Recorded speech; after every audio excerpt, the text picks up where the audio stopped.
E360 TV proudly presents Messages of Inspirational Stories TV show. Live streaming now to millions of devices around the world on Roku, Apple TV, Amazon Fire TV, Android TV, YouTube Live, Facebook live streaming. Our shows are available video on demand on these channels. And we broadcast daily, Monday through Friday at 4 p.m. Eastern Time on these channels. On Mondays, Expanding Your Business. Tuesdays, Natural Health and Wellness. On Wednesdays, we cover Mentoring Our Youth. And on Thursdays, our new show, Ideas Worth Knowing. And on Fridays, Women in Leadership. To be able to watch our television show on your favorite device, please go to e360tv.com and download the app for your favorite device. Brought to you by our producers and hosts, Jim Grant and Donna Guinois. Along with our host, Beata Severin Reed and Emerson Brantley. Supported by our admin team of Michaela Vidal and Gaia Guinois Balconi Weda.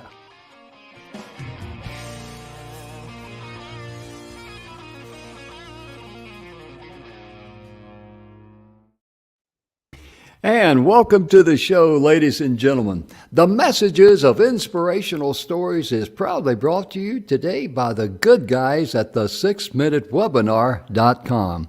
And Emerson and I are very familiar with this 6-minute webinar. It enables you to get your message across, what you can do for that person. Because that's all that person wants to know. They want to know if you are the one that can solve the one thing that they contacted you about. And the 6-minute webinar does that. It has an introduction, a body, and a close, all within 6 minutes. And please visit the website here as soon as I pull this thing up here, the 6-minute webinar. There it is. And if you have any questions about it, be sure and ask Emerson. He's a subject matter expert on the 6-minute webinar. How you doing, Emerson? I'm doing real good after that last comment. But Don McGrath is a good friend of ours, yes. And we all met at Speaking Empire. Don McGrath and Bill Heinrich, they created the 6-minute webinar, and Don McGrath is the gentleman who created the ScriptPal app, where all you do is answer bullet comments, and it spits out your 6-minute webinar, and it's amazing, isn't it? It really is. It doesn't make the slides if you want to have the slides made. Nope. But it definitely will tell you what needs to be pointed out or said on each one of them. Mm-hmm. And it helps, Jim, in marketing, in writing. Oh, a lot of people wrestle with coming up with what they're going to say, or some people just get up and just do it totally off the cuff. Mm-hmm. Sometimes works and sometimes doesn't. Mm-hmm. But in any kind of marketing and writing, the time that you spend putting it on the paper or on your screen or on your tablet, that's not the time that it really takes to edit it and pull it down and get exactly what it is that you want to say. Yeah. And weed out the wheat from the separate the wheat from the chaff. And I was impressed when you in just a few minutes walking me through that program, because it turned right back around, and here it is, boom, boom, boom, boom, boom, boom, boom. Exactly. And, there's very little editing that needed to be done after that, but it helped me to clarify and to weed out stuff and get down to the brass tacks. Yeah, because all of us, I'm guilty of this probably more. And to be able to do that anytime, every time. Right. Because in business especially, but not just in business, in your house of worship or We were Right. talking here before the show, nonprofits, Yeah. or you're at a networking meeting or whatever Yeah. it is. If you're going to give a presentation somewhere, Yeah, and you those know. things shift and change and shift and change, and to be able to just go in and make those changes on the fly, that's pretty impressive. Oh yeah, because the other guy's gonna say of just a moment ago, a lot of people are just like me. If I don't have the 6 minute webinar, it gives me parameters. I get into explaining everything. And that is very, very easy because we understand it and we think if we explain it, other people understand it, but people don't want all this information dumped on them, the process. They're busy too. They need to know the bullet points. What can you do for me? Can you help me lose weight? Can you help me make money?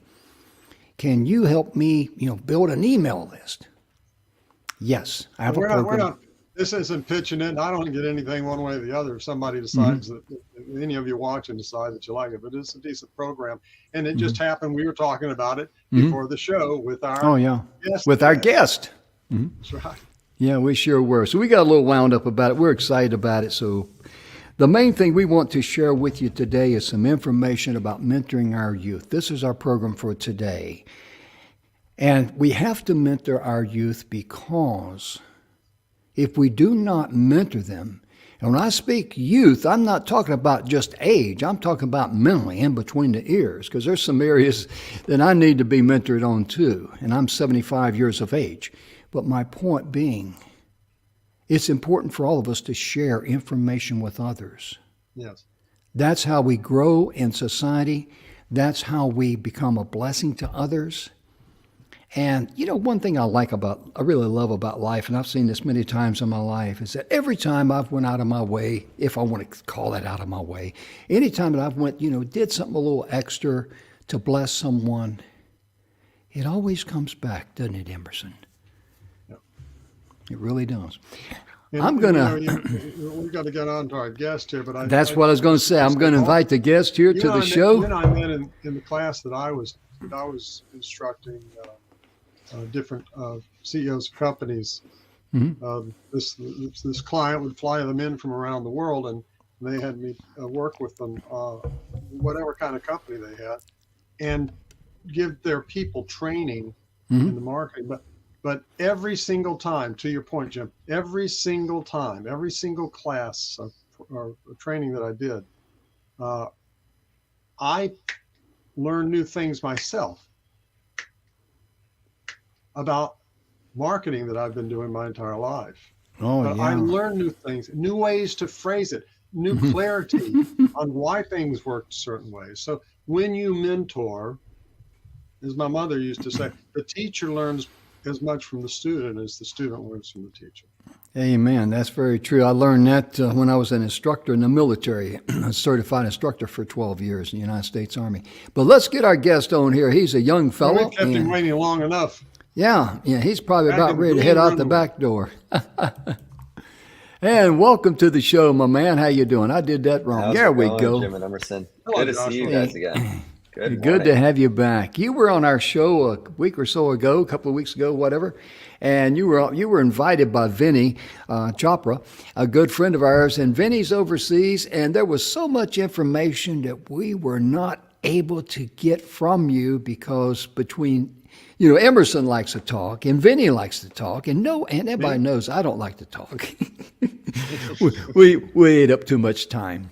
So, Joshua, would you be so kind as to introduce yourself a little bit, about a minute or so, and tell everybody who you are and that sort of thing, and we'll go from there, sir. Absolutely. So, first off, thanks for having me back again. It's wonderful to be on the show and, hopefully, give the audience some more nuggets of wisdom. Obviously, I think both of you have, many, many nuggets of wisdom that, I, even before the show, I learned a lot from you guys. So hopefully I can, share a little bit of that with the audience. But a little bit about myself. Thank you for that. Much appreciated. But a little bit about myself. So I guess maybe very quickly starting off with my background. So came from a very humble background. I think that's probably one of the most important things and things that I'm most humbled about. My family, both my parents, I love them dearly, but they didn't go to college, didn't even go to high school, have that opportunity, unfortunately. But they showed me a love and unconditional support throughout my entire life to achieve any goal that I wanted to. And whatever it is that I wanted to achieve, they were there to support me. And I think because of that and some of the frameworks that they taught me, I was able to attend Stanford University on a full ride scholarship. My dream in high school was to one day work at Apple. I now work at Apple as a product design engineer. I was able to, because of my job, buy my parents a house, which was another one of my goals. I feel very blessed. I really do feel very blessed. And we were talking about how beautiful life can be, before the show, and it really is. I think to put your mind to a certain goal, whatever it is, whether you want to lose weight, whether you want to get a certain job, go to a certain college, build a business that makes X amount of dollars in revenue, whatever goal it is that you want to achieve, it is achievable. Life has all of the resources and puts all of the resources out in the world. Everything that you need, the people, the money, the infrastructure, whatever, it already exists in the world. It's really up to you to kind of piece everything together to build whatever your dream life is, whatever your dream business is, your dream body is. Oh, yeah. And so I think that's a little bit about myself, and maybe a little bit about what we'll talk about, setting goals and helping the audience achieve whatever it is that they want to achieve. And yes. it is possible. It is absolutely possible. Absolutely. And before the show, I was talking about a incident, or not an incident, a couple I'm working with, and I just asked them, to be very, very specific in their goal. And I knew what they wanted to do, but they were having trouble, as well. We want to get this, we want to get out of that. And I said, just keep it simple. And I wrote down this card here, get out of debt. And I says, the only thing that I encourage you to add there is a date, a realistic date. You got to be specific with any of your goals in life. You don't say, one of these days I'm going to go to college, or one of these days I'm going to learn a second language. You got to be specific. We got to train our brains. And Emerson, in your life, and working with people in a vast, broad area of marketing and everything else, you know how important it is to be very, very clear on your message, what it is you want to do. Now, I'm speaking in a marketing sense here, but the principles that I'm talking about is applicable across the board of life. Oh, yeah. You got to, whenever you're talking to someone, you got to be crystal clear on your communication. What is it that you want them to understand? Yeah. If it's the old thing. If what was, I think it was a line from Alice in Wonderland, where she was asked where she wanted to go, and the line was something like, well, if you don't know where you're going to go, any road you choose will get you there. Yeah, that's true. That's true. That being accurate, asking, and knowing what you want. And Joshua, your example was just so good. With each one of the things you were talking about, you said, I wanted to go to Stanford. Didn't have the resources, but there was a way. Not being willing to say, that's what I would like, that's what I want. It doesn't mean we always get exactly everything that we want, but it means that we're on that path. And you were on that path, and then you were on that path for Apple. And when that opportunity opened up, that door opened for you. And so, that's powerful approach to life. I love that, Emerson, and exactly, it's the path and the direction that's important. I'll tell you this: Stanford actually was not my dream school. It was Caltech, because I was a huge nerd, still am a huge nerd. Math and science was my thing. I thought the California Institute of Technology, which was about an hour away from where my family grew up, is perfect. It's math and science. It's close to my family. What more could I want? And that was my dream school. And of all 13 schools that I applied to, that was the only one that I was waitlisted for. I got into every other school except for Caltech. But to your point, I was in that direction because I just mentioned that my parents didn't go to college, not even high school. But I had that directionality in my life to say, I am going to be the first one in my family to go to college. And I mean, I was devastated that I didn't get into my dream school, but I realized, you know what? Looking back many years later, that was actually the best thing to happen to me. Because I realized that there was no accidents. That, I mean, Stanford obviously is, still a good school. But there were really two things that helped me grow from going to Stanford that I would not have gotten going to Caltech. The first one being that it was further away from home. Well, and it sounds silly, but one of my reasons for wanting to go to Caltech was it was close to home. I wanted to be close to my family. But part of going to college and growing up is you need to be able to fend for yourself. You need to become independent, become your own man, your own woman. And being, 300 plus miles away, I can't see my parents every weekend. Maybe not even, twice a year. Maybe if I'm lucky, once a year, during the holidays or something. So that was, a good outcome of that. It taught me to be resilient. You have to figure things out yourself. Exactly. Yeah. If something happens, my parents aren't going to drive 300 miles, to come see me. I'm not going to, book a flight. And number two was, my second goal was to work at Apple one day.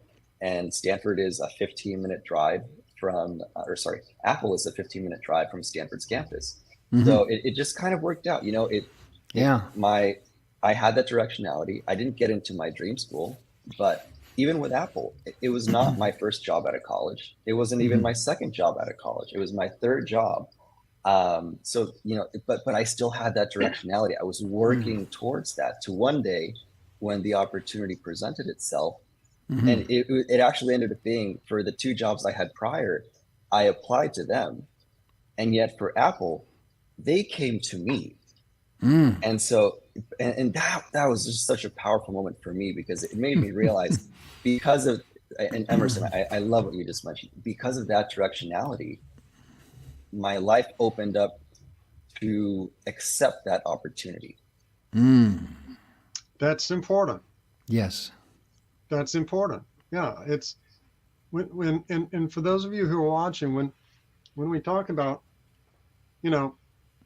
goals, and we're going to be, Joshua is going to be drilling further down here in just a minute into the things that make it, the difference between a dream and a goal, and the things that you need to have in place. But in terms of setting your goals, most people don't realize this, but airplanes, when an airplane takes off from New York to fly to LA or San Diego or wherever, 99% of the time that plane is off course.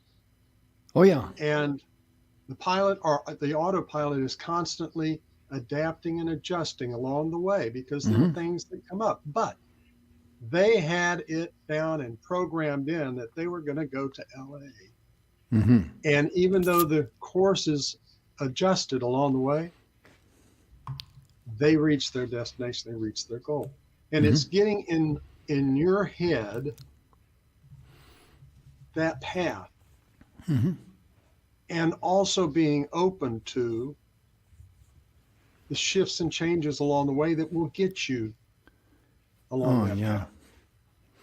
One of the key things that I really appreciate Bill Heinrich saying that I'd never really thought about, he talks about it in his book, The 7 Levels of Truth, and Bill's a good friend of all of ours. Here's a copy of his book.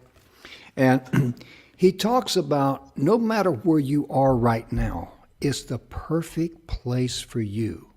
Yes. And what he means by that is that even if things are going bad, embrace it.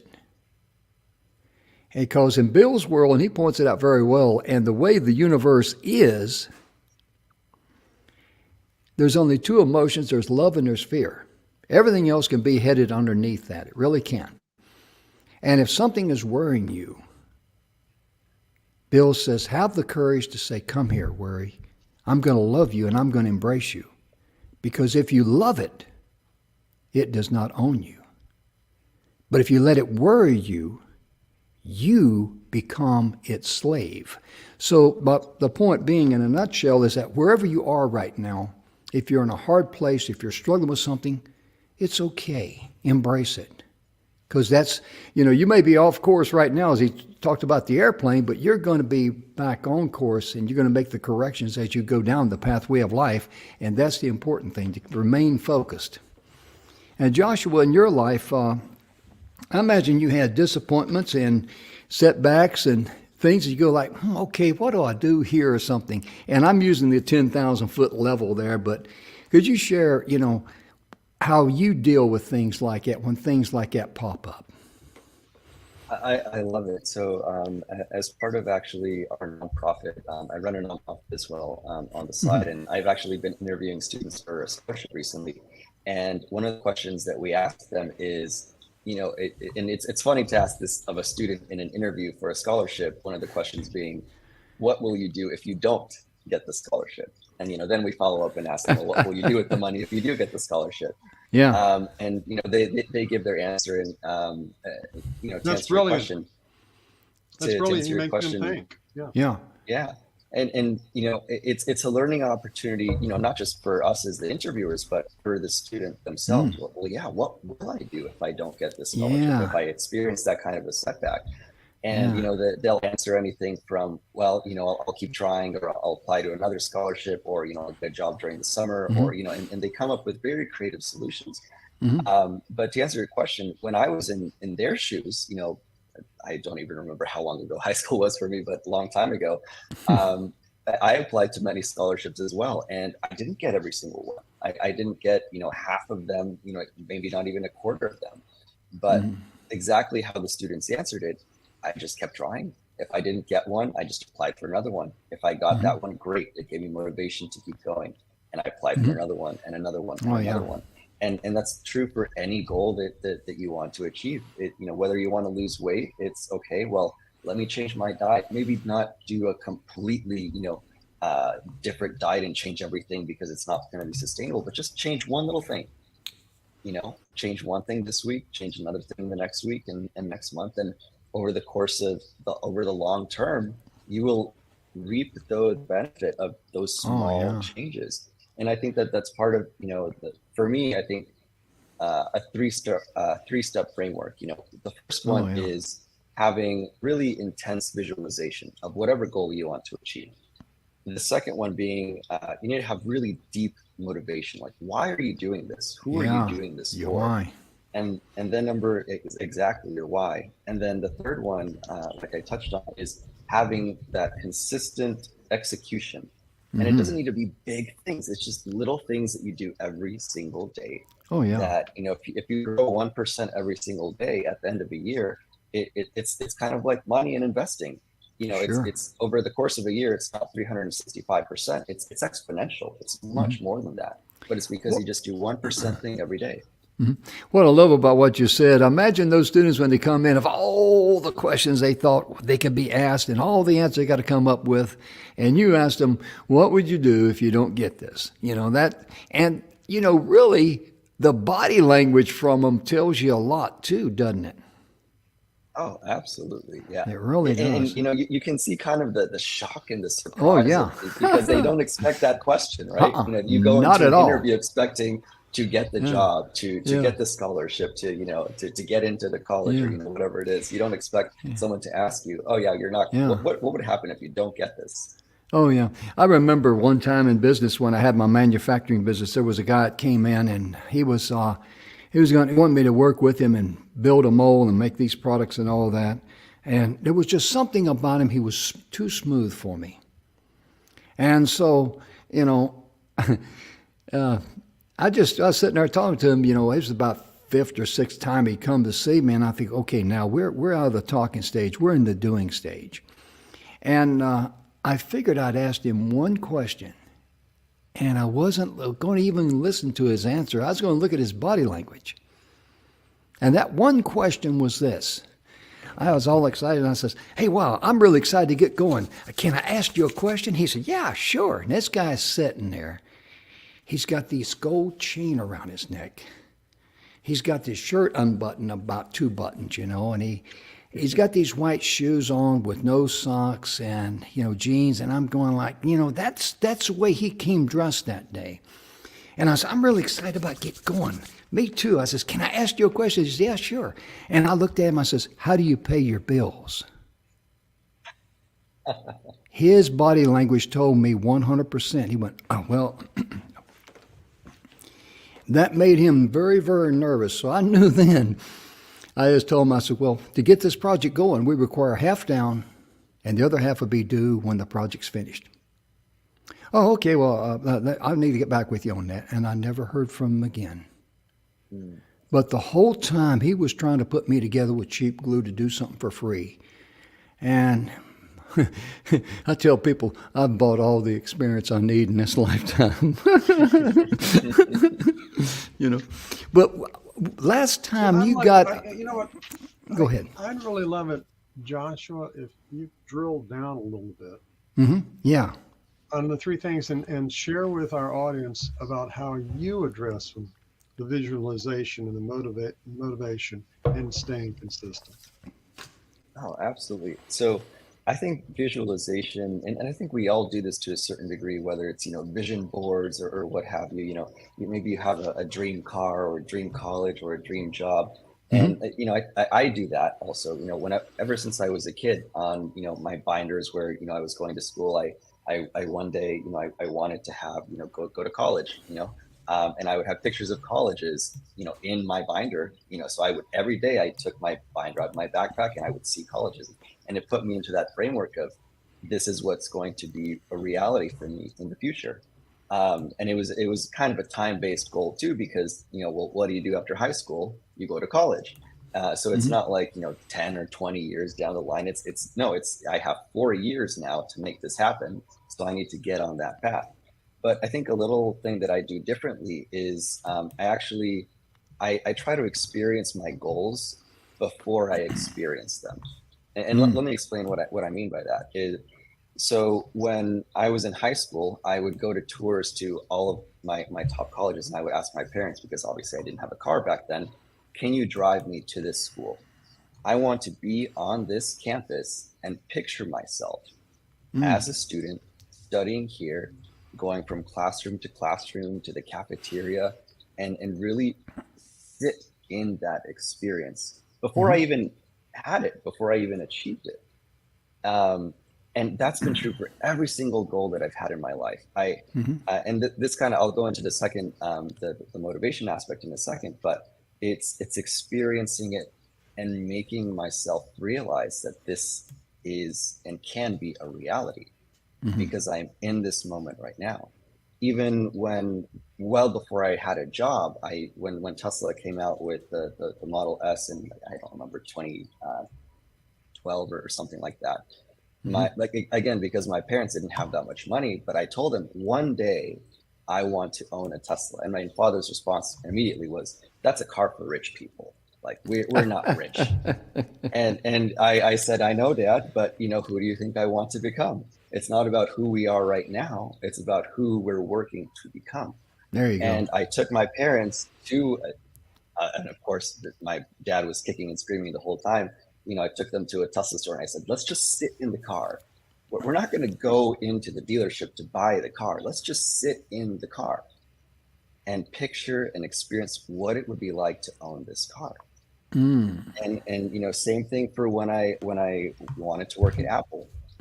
Mom and Dad, let's go drive to Apple's headquarters and let's just sit in this moment and experience what it would be like for me, your son, to work at a company like this. And let's just sit in front of the building. And it's that really intense visualization that I think to your point earlier, it's everyone has worries. You're worried about you won't be able to pay the bills, you won't be able to achieve this goal, you won't be able to, date this person that you think is very attractive. But it's something that you can control. If you go into that experience and you realize, actually, college isn't as scary as I thought it would be. having this nice car, as expensive as it is not scary. Working at this company is not scary. Going to the gym is not scary because I'm in this moment right now, and I'm not dying. I'm not dead. You just sit in that experience. And I think that's the first part of my framework. Yeah. Before we jump into the second one, if you have any comments, feel free. I'm just going to say, I like that because what you're really doing is that when you visualize and all that, you are training your brain. Yes. This is the GPS. This is my mental GPS. And I'm not going to let you deviate from that because your subconscious mind, I've got this Strangest Secret down there by Earl Nightingale. I encourage everyone to look at that or listen to it on YouTube. But when you train your subconscious mind, it will not fail you. If you're thinking about failure, it will not fail you. You're going to fail. If you're thinking about success, it may be, you're going to have glitches and you're going to have, things you're going to run into, but it will not let you fail and you're going to be successful. And I really like that. Go ahead. Go ahead, sir. Yeah, I like it. I like it a lot. And I was thinking, the Napoleon Hill in Think and Grow Rich, one of the things that he said that really is a daily affirmation is whatever the mind can conceive and believe, it will achieve. The mind can achieve, yeah.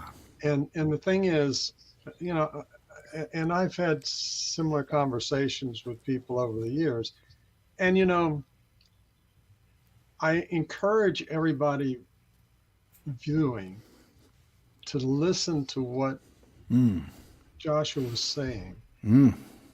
Too often when I talk about visualization with somebody or talk about goal setting and things like that,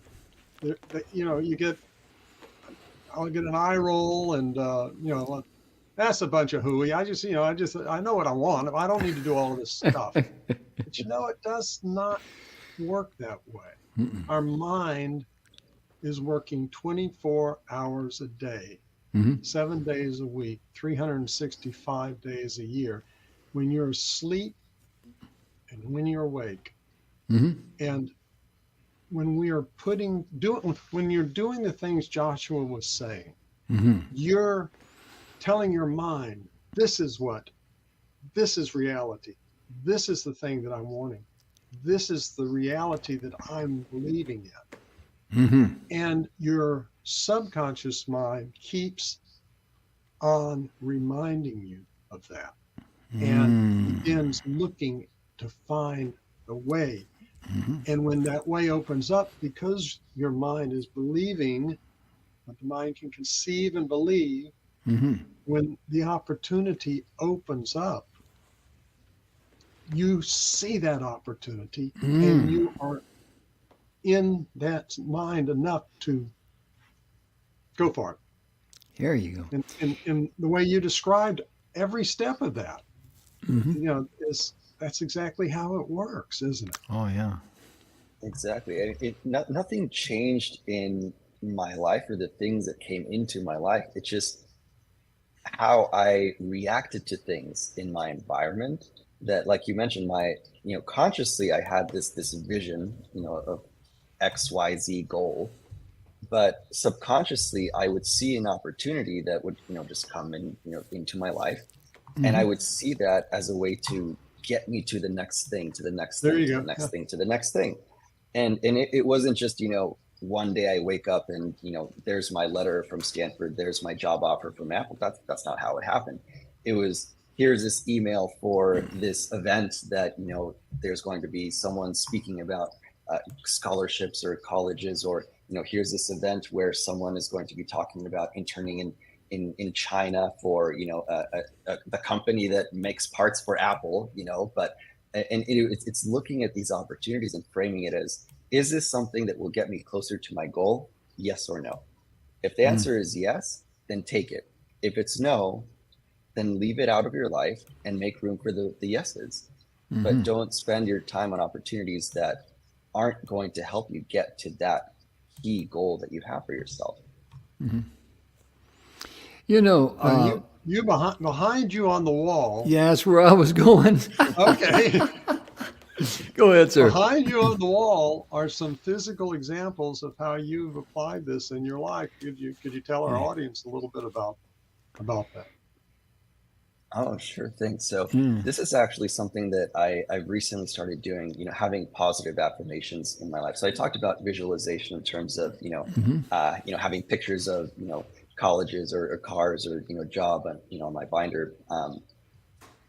But that's all external kind of achievements. And now I think I'm focusing more on my life, because part of achieving all of that came from, again, because my family came from, very limited means. And a lot of it came from this almost scarcity mindset of we don't have enough. We don't have enough money. We don't have enough education, and trying I'm to sure a lot of our achieve. audience has heard that through their life. Oh, yeah. No, we and can't feeling, afford that. Nah, what do you think? Money exactly. grows on trees? Yeah. Kind of stuff. Exactly. And I think until recently, now focusing more on internally, how do you view yourself? And so these little sticky notes that I have on my wall right here are these positive affirmations about myself now. Because I realized would that. you share one or two of them? Yeah, exactly. Oh, sure. So a couple that I have in my life right now are, I am beyond blessed. I'll figure it out, because I always have. And if I can imagine it, I can achieve it. And they're all kind of like, to the point of, they're positive things that you want to tell yourself, whether other people in your life tell you that or not. You need to tell yourself that. Let's roll back on that one. I love that one. Now, how was that again? I'll figure it out. What was that again now? Yeah, I'll figure it out. I always have. Oh, goodness. I love that one there. Great. It is. That's one, ladies and gentlemen, you need to brand inside your brain. I mean, and, just share a little bit about how that came about. There had to be some inspiration for that thought. And please share it with us if you would, or anything you'd like to there. Yeah, absolutely. So kind of like I mentioned, when I was younger, there was a lot of doubt in my mind. I had these goals and this directionality, and I knew very concretely what I wanted to achieve in my life. And, for the people in the audience too, there are goals that you should, set for yourself and be very specific with them and visualize them. And you might have doubt about it. And that's normal part of the process. But I think, part of the framework is getting yourself to a point where you're not worried about it. You're more excited about the positive things that can come from that than the negative things from not achieving that. And so for me, I think as I've gone through my life and achieved, the college, the job, the dream car, buying my parents their house, starting this nonprofit, I realized, what more proof do I need in my life? Why do I have all this doubt? I've done everything that I've wanted to achieve. So why do I keep doubting myself? And now, I have that sticky note on my wall. So every day, and it's in my office. So every day when I walk into my office, or when I leave to go to work or come back from work, I see that. And I remind myself, whatever challenge I'm going through today, whether it's in my personal life or my professional life or my spiritual life, I got this. I will figure out a way. Because I have all of this evidence in my past life that I have been able to do that, and I can do it, and it's not insurmountable. So, I think that the key takeaway for the audience is, start with your small goals and, give yourself that confidence, because the beautiful thing about being human is that, we're not perfect, but we can achieve whatever it is that we want to achieve. We just need to have a very specific goal and have specific actions every day. And one of the things that is important that I'd like to point out here, for all of you listening, he spoke those affirmations in a positive term and in a now term. I am these things. So, too often we may talk in that me term, but in a negative way. I've just never been that good at math. The positive affirmation of that is, I'm intelligent, I can do math. Math comes easily to me. Oh, yeah. And people roll their eyes and go, well, but that's not true. That's not, no. It's that you're speaking literally into existence. You're speaking the life that you want. Mm-hmm. Isn't that right? Exactly. I like to call it the power of yet.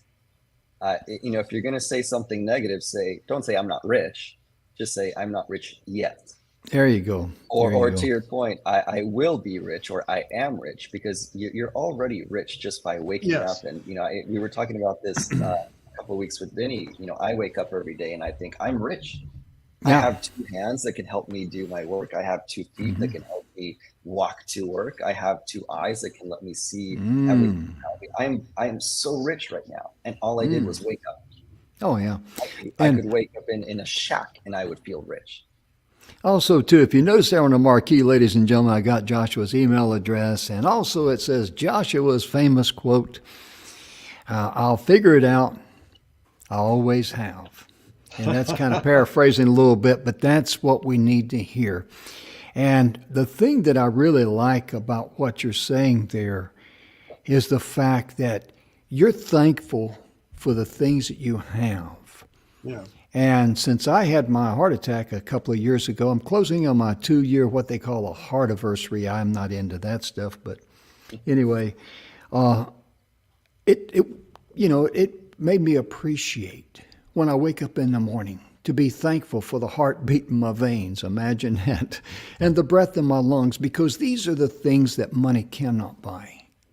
These are true gifts that's given to us through love. It really is. And we need to appreciate the fact that, like Joshua as a young man and me as an older guy, we need to be thankful for the gifts that we have, because we are in control of our minds. Yes, we are. And that's very, very important for us to appreciate.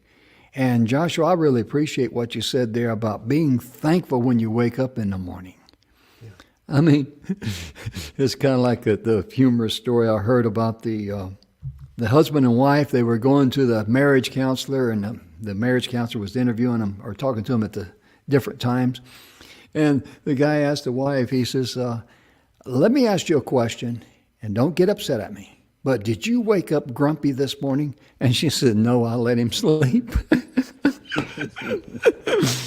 I love stuff like that. But Joshua, when it comes to that staying there, I'll figure it out. I always have. I like that. That is something that if we can, like Emerson said earlier about Napoleon Hill's famous quote, whatever the mind can conceive and believe, the mind can achieve. This is all obtainable. Mm-hmm. It really, truly is. It's so important. The life that we have, well, our lives, there are no dress rehearsals for life. Isn't that the truth? Every moment of every day, we have choices in what our life is moving towards and what it's going to be like today. Mm-hmm. And would y'all be okay if I read a really short little poem?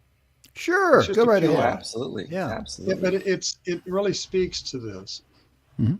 And I think the name of it is just Life. Okay. And it goes like this. It says, I bargained with life for a penny. Ooh. And life would pay no more. However, I begged at evening when I counted my scanty store. For life is just an employer. He gives you what you ask. But once you've set the wages, you must bear the task.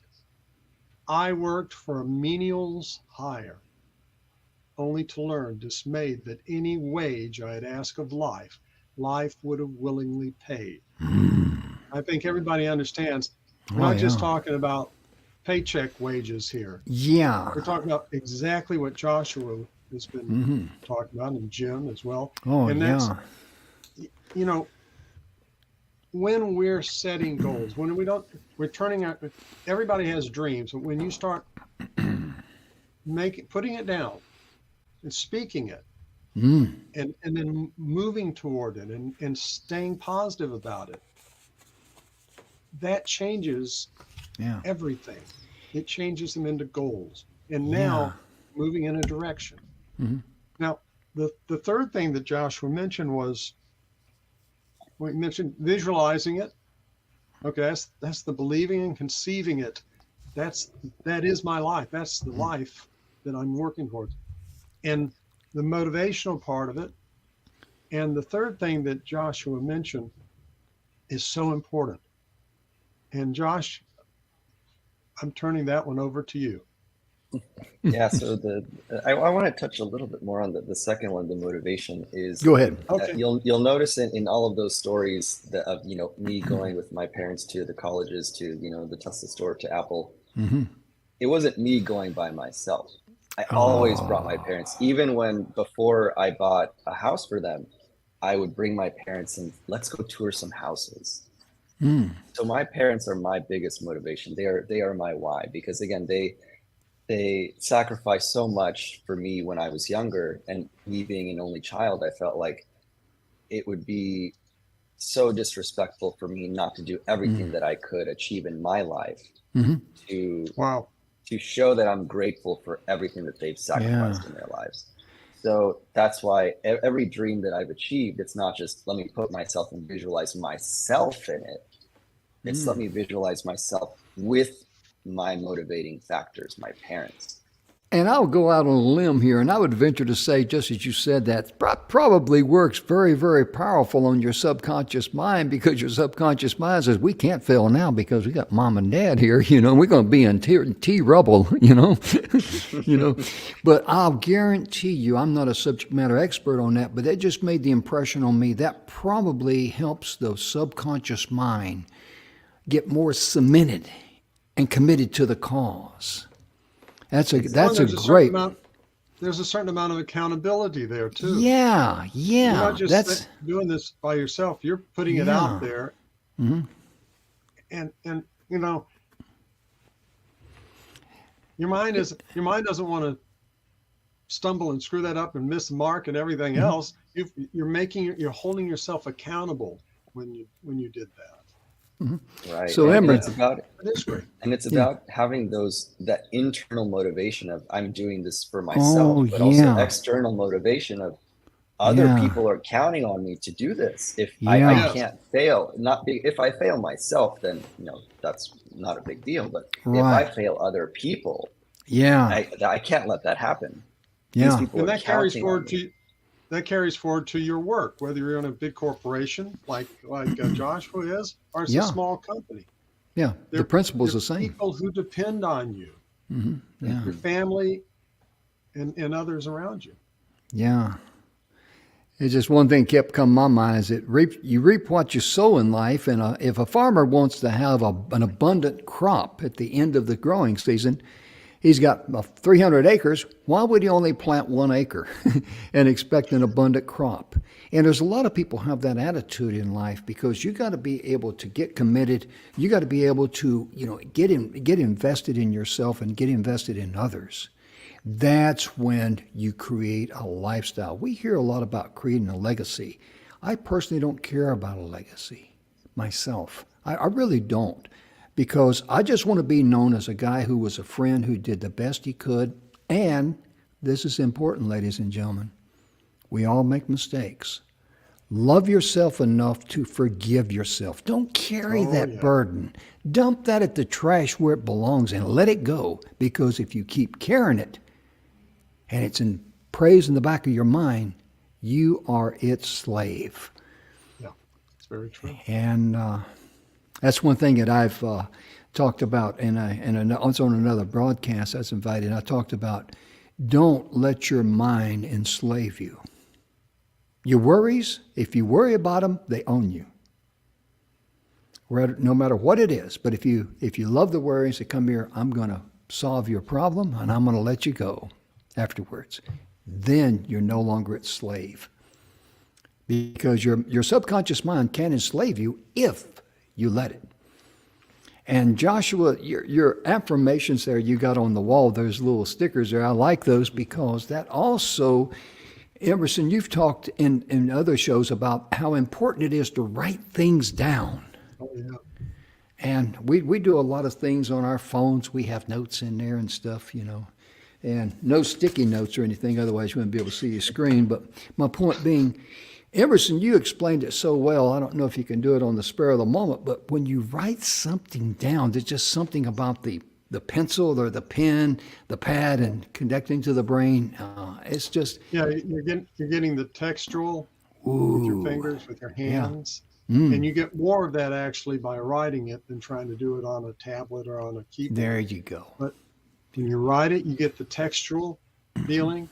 When you speak it, you hear it, and it goes in here, and you're reading it, so you're seeing it, so you're using multiple senses, and every one of those is reinforcing that in you. This isn't theory, folks.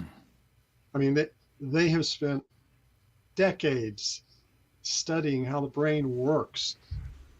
This is how your brain works. And when you are using it and having, being in recovery from a brain injury, I know firsthand, I mean, this is how your brain works. Use it to your advantage and begin to see the results in your life. Yeah, I'm always writing down sticky notes and stuff like that. When I get it done, then I throw it away. But we got about 5 minutes left, and I want to go back to Joshua. You talk about, your charities and things of that nature, and your. Would you like to share a little bit more, because people may want to contact you there at your email address that we have there on the ticker tape, and I'm going to throw your LinkedIn up there too. Okay, all right, and fantastic. Okay.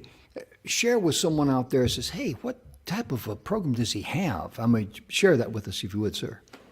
Absolutely. So I think, again, my nonprofit stemmed from just immense gratitude for all of the teachers, mentors, family, friends, because all of the goals that I mentioned and, all of the goals that, even the audience has for themselves, you're not going to achieve it alone. There's going to be a gym trainer, a business coach, a teacher, someone, a partner that is going to help you achieve that.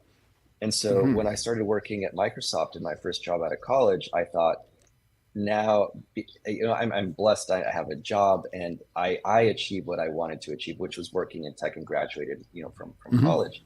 Yeah. And I was so grateful for that I wanted to help other students who are in high school, which was really a pivotal moment in my life where I realized that I have goals, to go to college or what have you. And I didn't really know how to piece everything together I struggled to, because my parents didn't know what an SAT was. They didn't know what college applications were. So I had to figure a lot of things out by myself. And I wanted to pay it forward to high school students. So I started this in 2017. And what we do is every summer, at least before COVID, was we would bring high school students from throughout California to Silicon Valley, and we would take them on tours of Google and Tesla, Microsoft, big tech companies, to network with professionals. And like I mentioned, visualization, bringing them on that campus, whether it's a college campus or a company campus, and picturing themselves working there one day. And every single year without fail, we have students that cry because they realize, oh my God, this is so powerful. I can actually picture myself here. And having, these professionals, engineers, people in marketing, finance, whatever, look at me and tell me that I can do it. It was just so powerful for them. And, that's what I wanted when I was in high school, just someone to affirm that it was possible. And see that it's possible. And, this goes back to goal setting. A lot of these students now, they've graduated from Berkeley, other top colleges. They're working at the Googles now, and it's really powerful. Obviously, after COVID, we weren't able to do the in-person tours anymore, but we now do a scholarship program, kind of like I mentioned, interviewing the students, and we try to give them financial help to attend colleges. Oh, yeah. And so I think, it comes from this gratitude of, realizing that I was so blessed. I am so blessed in my life. Yeah. And wanting to give other people that opportunity and help them achieve their goals too. Yeah. I love what you said in closing. I just want to make this little comment right quickly. I love what you said about, when you went to the dealership and just sat down in it and all that. And what came to my mind there was that I bought a 76 Oldsmobile 442. And when I sat down in it and I just touched the seats and all that, and I looked at everything, I inhaled these fresh, the smell of a new car, which can never grow old. I'm left with the car. It followed me home, There's something about that physical connection. And that's the same thing Emerson was talking about, writing down your goals. We're physical people. We, in our prayers, sometimes we ask for, show me a sign. Well, we don't need a sign. All we need is belief and courage and acceptance. But how many times in my life, or maybe in your life, you say, show me a sign. We want a sign, That's our physical weakness, but we need to attract the things we want in our life, and by physically going there and physically visualizing, you can make that dream a reality. I love that, Jim. It's sometimes we look for signs, but oh yeah, doggone, make your own signs. Make your visualization. There you go. Make your own signs. Don't look for them. Make them. Yeah, absolutely. And that's why when I get up in the morning, I think, I don't do it every day. I should. But I'm thankful for the heartbeat in my veins, thankful for the breath in my lungs, thankful for the problems that I'm facing that day, because the reason why I got the problems, I've convinced myself I'm the only guy that can solve them, right? So embrace it. Don't run from it, because anything that you run from or you're afraid of, you worry about, it owns you. Don't be anything's slave. That's my closing comments. Emerson, do you have a closing comment you'd like to make? And then Joshua, and then we'll wrap up the show. I'll defer to Josh. I think my closing comment is, always just expressing gratitude. Jim, Emerson, thanks for having me on the show. I think for people in the audience too, Vinny mentioned this on our last show, but, I like to, write a little thank you card to him every time that I see him. And it was such a small thing. And, I look up to Vinny. I admire him greatly, because he's such an accomplished individual, and he's so charismatic. But, even for someone that I look up to, a little, handwritten note means so much. So for the teachers, mentors, business coaches in the audience's life, just express your gratitude to them, because ultimately the people in your life that are coaching you, helping you achieve your goals, they get so much more out of it when you bring them along that journey. When they see that I took the advice that you gave me, this book that you told me to read, and this is what I did with it. It shows that what they've given you, you've now multiplied, and they're now more willing to help you in the future to achieve more of your goals. So always express your gratitude. And again, Jim, Emerson, thanks for having me on the show. I learned so much from both of you, 2 weeks ago, even, on this show. So, much appreciation for both of you. Well, thank you. And ladies and gentlemen, we're out of time here. They're about ready to put the hook around my neck, yank me out of here. But most importantly, in our closing, we sincerely hope that you and your loved ones are healthy, happy, and blessed in all areas of your lives. Trying to hurry up here. Be sure and love yourself first, then you can love others. And be sure and love yourself enough to forgive yourself for anything that may bother you, any of your wrongs, anything that you've done. And ladies and gentlemen, we're out of time. Thank you so much. We'll see you